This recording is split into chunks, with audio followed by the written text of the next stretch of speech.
Hello mga kasesep, ngayon samahan nyo kami. Papakita ko namin sa inyo kung paano kami mag-harvest ng mga juvenile crayfish namin bago ilagay sa mga grow out tanks.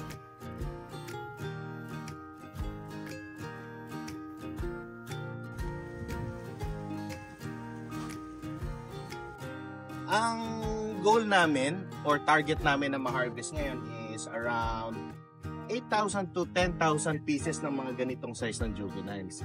So magpapakawala kami sa 3 or 4 na grow out tanks namin para ma-harvest to after 4 to 5 months.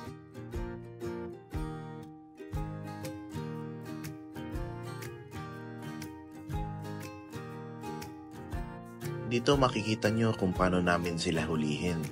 Iniisa-isa namin kasi may lupa yung mga concrete tanks namin na palakihan ng mga krillings to juveniles. Ito naman sa una, hindi nyo mapapansin. Pero tingnan nyo guys, ang daming naglalakad ng mga juveniles. Oh.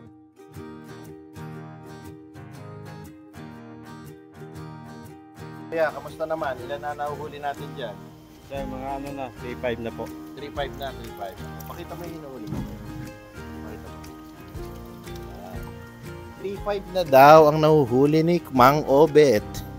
Okay, dito naman tayo. Mang Maning. Oh. Ilan na ang nabibilang na nyo, Mang Maning? Ilan na? 180 pa lang. 180. Pero kanina, nakailang ka na? 600. 600. Okay, so nakaka 180 plus 600. Around 800 pa lang ang nabibilang ni Mang Maning. O, lipat naman tayo dito sa isa nating tagahuli, si Mr. Joms. O, ilan ang average natin na huli kada tangke? Yung unang huli, 2 Okay. Pangalawa, 2.5. Okay. O, dito, tingin mo ilan dito? Ano eh, mga 2 pa lang. 2K pa lang. Pakita mo yung mga nahuli mo. Huli ka. Gano'n ka bilis humuli dyan? Gano'n? Ay, hindi nakatuloy na. Abidin na sa kanila. Paubos na. Oo, paubos na. Okay. Ito naman kay Andoy. Okay, lipat na tayo kay Andoy. Andoy, nabilang mo na ba kung ilan ang nahuli dyan? Hindi. Ha? Hindi pa. Pakita mo naman yung mga nahuli, oh. Oh, lapit mo sa camera. Ito po yung dinedrain dyan. Yan.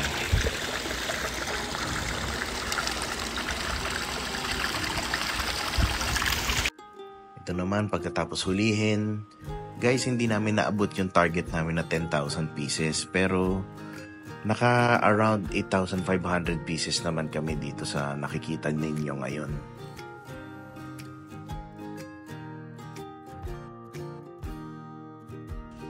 Yan, ganyan na sila kalalaki ngayon. Ang edad nito ngayon ay more or less nasa 1 month to 1.5 months. Guys, ginagawa namin to kasi para maiwasan silang makain ng mga iba pang predator sa grow out tanks namin. Kasi kapag nilagay ninyo yung sobrang liit pa, prone silang makain ng mga butete and dragonfly nymph. Ito guys, ito yung grow out tank namin na isa. Ganyan lang kami magpakawala. Simple lang, parang ibubuhos lang namin ng dahan-dahan. Then, ayun na. Napansin nyo maraming mga suso sa gilid-gilid. Mga after 1 month, mauubos na yan kasi kakainin yan ng mga crayfish dito.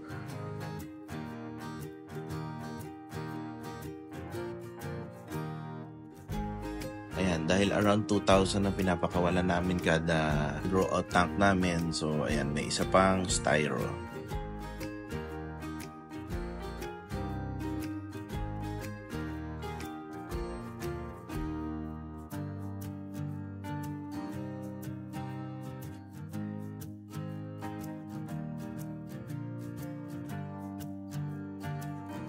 Ito naman yung isang tank namin na pansin nyo medyo mas malalaki na yung juvenile dito, parang around 2 inches na. 2,000 din ang papakawalan namin dito.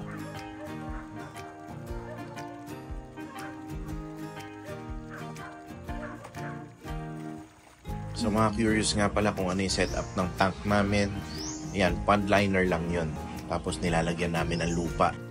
Dito dahil bago pa, nileak test natin at nag-swimming muna tayo. Yun lang mga kasesep. Sana may natutunan kayo. See you next time.